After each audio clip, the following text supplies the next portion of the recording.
Hello everyone, welcome to Passion Studies. My name is Dikshant Sharma, and today we'll discuss objective type questions, Chapter 2, Cultural Change, Book 2, Social Change and Development in India, Sociology, Class 12th, CBSE. तो चलिए शुरू करते हैं. Question number 1.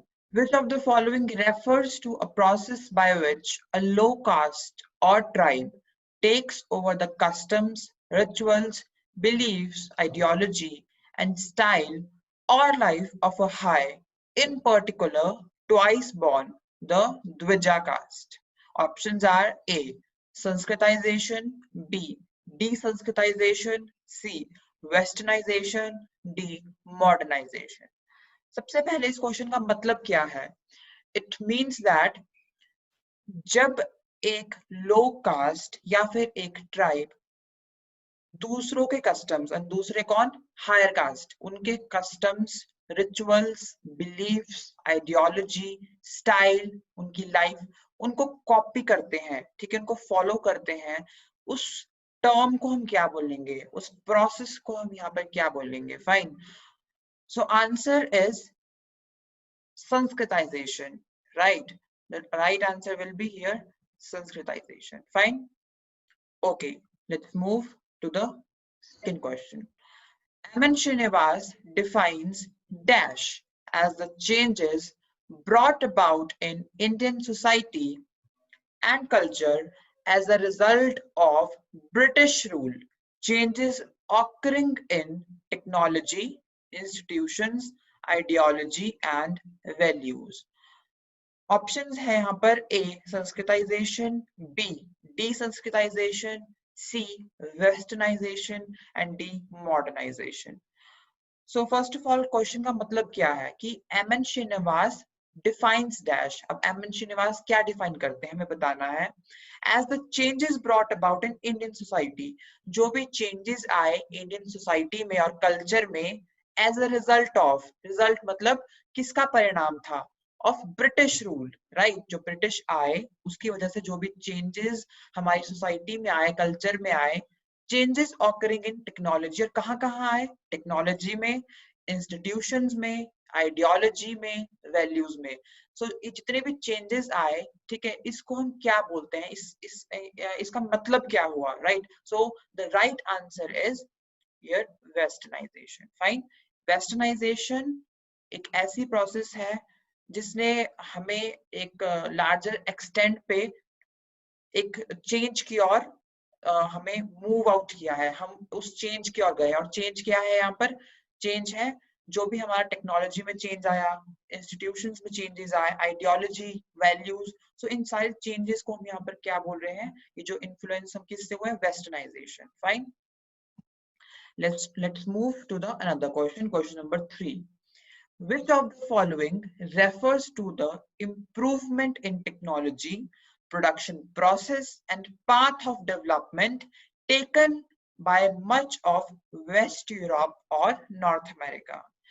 इसका मतलब क्या है? सबसे पहले इसका मतलब है कि इनमें से कौन सी प्रोसेस या कौन सी डेफिनेशन हमें बताती है कि improvement in technology. Fine. Technology में जब इम्प्रूवमेंट हुई, प्रोडक्शन प्रोसेस, जितनी भी प्रोडक्शन थी, ठीक है, वो लार्जर एक्सटेंट में होने लगी, मास प्रोडक्शन हुआ. एंड पाथ ऑफ डेवलपमेंट, ठीक है, जितनी भी डेवलपमेंट हो रही है, ठीक है, हम we are moving towards path of development taken by much of West Europe. और कहाँ से ये चीजें ली गई? वेस्ट यूरोप और नॉर्थ अमेरिका. ठीक है, तो इस प्रोसेस को हम यहाँ क्या बोलेंगे? ठीक है, इस पर्टिकुलर डेफिनेशन कौन सी होगी इस इसके लिए? A. Sanskritization, B. Desanskritization, C. Westernization, D. Modernization. So यहाँ पर आपका सही आंसर है Modernization. Fine. Question number 4. All India Muslim Ladies Conference, ANJUMAN-E KHAWATN-E-ISLAM was founded in dash. So it was founded in 1914.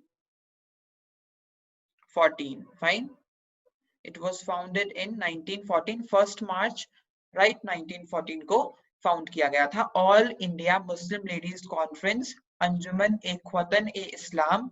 ठीक है, okay. Question number 5. who proposed a resolution against the evils of polygamy in the All India Muslim Ladies Conference? किसने propose किया था resolution against the evils of polygamy? अब इसके लिए आपको polygamy क्या होती है उसका आपको पता होना जरूरी है। तो एक अभी नेक्स्ट क्वेश्चन पॉलीगेमी पे आएगा, वहां हम इसे डिस्कस करेंगे।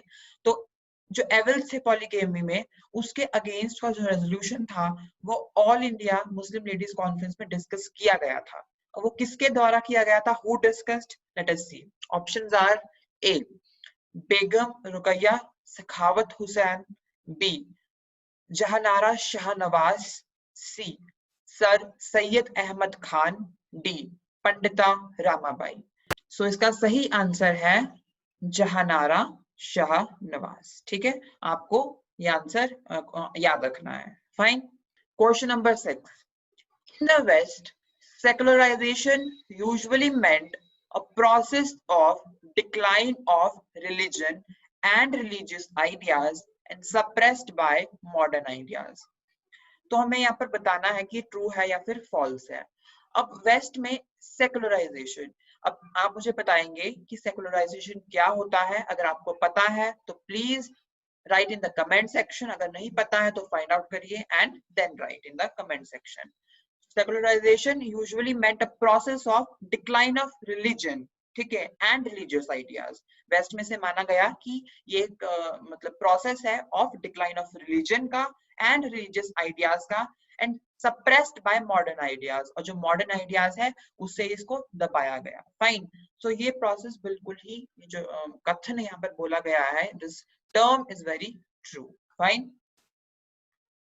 Question number 7, dash was a form of marriage in which one husband has many wives and one wife has many husbands. तो अभी हमने पहले भी इसको मैंने बताया था कि ये आगे आएगा, तो ये है polygamy. Fine.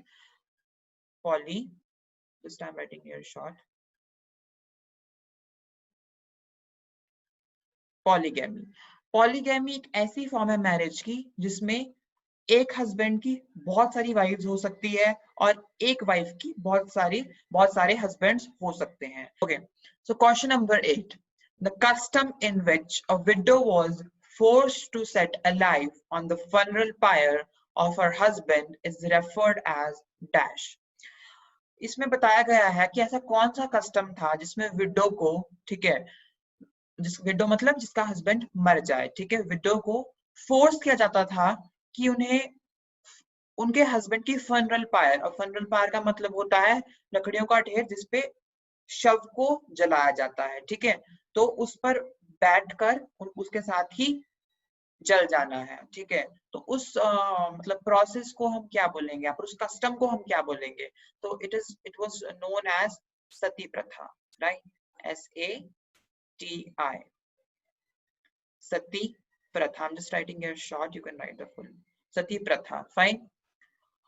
सो सती प्रथा एक ऐसी प्रथा थी, ठीक है, जिसमें विडो को फोर्स किया जाता था कि आपको अपने हस्बैंड की फनरल पायर पर बैठना है जिंदा, ठीक है, और उसके साथ ही जल जाना है, which was totally very wrong, और इसको लेटर ऑन इरेडिकेट भी किया गया था, खत्म कर दिया गया था। क्वेश्चन नंबर 9, डैश स्टार्टेड ब्रह्मो समाज एंड अबॉलिश्ड डैश। सो यहाँ पर हमें बताना है कि किसने ब्रह्मो समाज स्टार्ट किया था। So he was Raja Ram Mohan Roy. Fine. Raja Ram Mohan Roy. I'm writing here short. You can write the full. Raja Ram Mohan Roy. ठीक है. And ब्रह्मो समाज इन्होंने स्टार्ट किया था एंड अबॉलिश, और अबॉलिश क्या किया था अभी हमने पीछे ही पढ़ा क्वेश्चन नंबर 8 में, सती प्रथा। इन्होंने ही सती प्रथा को अबॉलिश किया था, खत्म किया था, right. I'm writing again short. सती प्रथा को इन्होंने ही खत्म किया था। Fine. Okay, question number 10, Ramakrishna Mission was founded by dash in dash. So Ramakrishna Mission किसके द्वारा फाउंड किया गया था हमें बताना है, और कौन से ईयर में किया गया था। So it was founded by स्वामी विवेकानंदा, ठीक है, a great spiritual leader, Swami, okay, Swami Vivekananda, you can write the full spelling, right, in 1897 CE, 1897 CE. Fine. So Ramakrishna Mission was founded by Swami Vivekananda in 1897 CE. Fine. So these were some questions which we discussed. Fine. I hope that you all have learned something from this video. So at the end, I want to say that please like my videos, share them, and please subscribe Passion Studies. You can also follow me on my Instagram, which is mentioned in the description box. And also you can follow me on Twitter. The link is also mentioned in the description box. So let's meet in the next video.